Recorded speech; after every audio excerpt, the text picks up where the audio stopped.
plus. Bonsoir. Voilà, content encore de pouvoir faire, partager une méditation. Alors, une méditation qui se porte sur la parole de Dieu.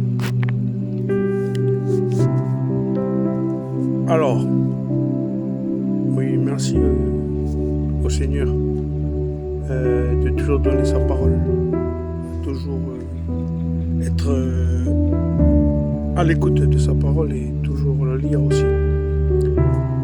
Alors, comment lisez-vous la parole aujourd'hui?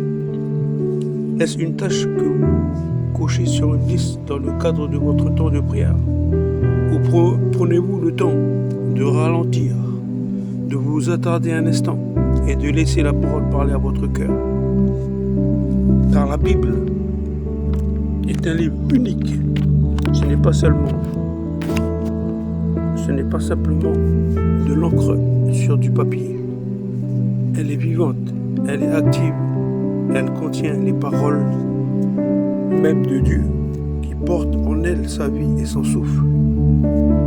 Et voici ce que je souhaite que vous compreniez aujourd'hui. Pendant que vous lisez la parole vous lit aussi. Ah oui, ne vous contentez pas de lire la parole, mais laissez-la vous lire. Alléluia. Dans Hébreux 4, verset 12, où il est dit dans la parole, « Car la parole de Dieu est vivante et efficace, plus tranchante qu'une épée quelconque à deux tranchants, pénétrante jusqu'à partager âme et esprit, jointure et moelle, elle juge les sentiments et les pensées du cœur. » Elle juge les sentiments et les pensées du cœur. Vous voyez, la parole de Dieu est vivante. Comme une personne, elle est présente à vos côtés. Et elle vous voit, elle vous parle, elle vous comprend. En effet, Jésus lui-même est appelé la parole vivante. Dans Jean, verset 1 et aussi verset 14, ainsi lorsque vous ouvrez votre Bible, vous ne faites pas que lire et accumuler des connaissances. Vous rencontrez une personne, son amour, sa voix et ses pensées à votre égard. La parole discerne aussi les pensées et les intentions du cœur. Discerner signifie séparer, distinguer, faire une distinction. En lisant la parole, vous aide à discerner ce qui révèle véritablement de la volonté du Seigneur, ce qui pourrait n'être qu'un désir ou une émotion charnelle, ce qui relève de notre propre volonté et de ce qui est la volonté du Seigneur pour nous. N'est-ce pas là un objectif que nous aspirons tous à atteindre? Être plus perspicace, plus clairvoyant et plus à l'écoute de sa volonté. Et vous l'avez probablement déjà vécu. Vous lisez un passage familier. Par exemple, « Ne crains rien car je suis avec toi » Ésaïe 41, verset 10. Et soudain, ce verset résonne en vous et vous n'avez même pas réalisé à quel point votre cœur était lourd et anxieux jusqu'à ce que la parole y apporte la paix. C'est la parole qui vous lie et qui vous discerne. Ou encore, vous lisez, l'amour s'irrite pas facilement.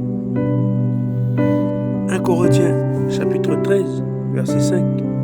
Et à cet instant, le Saint-Esprit vous rappelle une parole blessante que vous avez prononcée plus tôt, avec douceur, par la parole.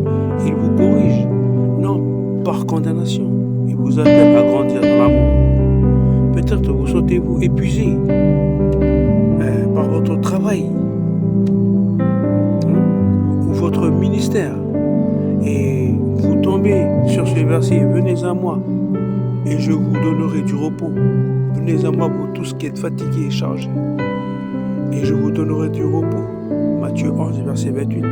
Soudain le Saint-Esprit vous révèle que vous vous êtes appuyé sur vos propres forces et comment il vous ramène doucement à sa grâce.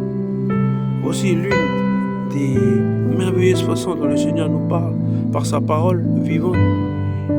Il peut vous révéler. Cette pensée ne vient pas de moi. Ce désir, c'est moi qui te guide. Attends ici, fais ce pas, laisse tomber, confie-moi cela.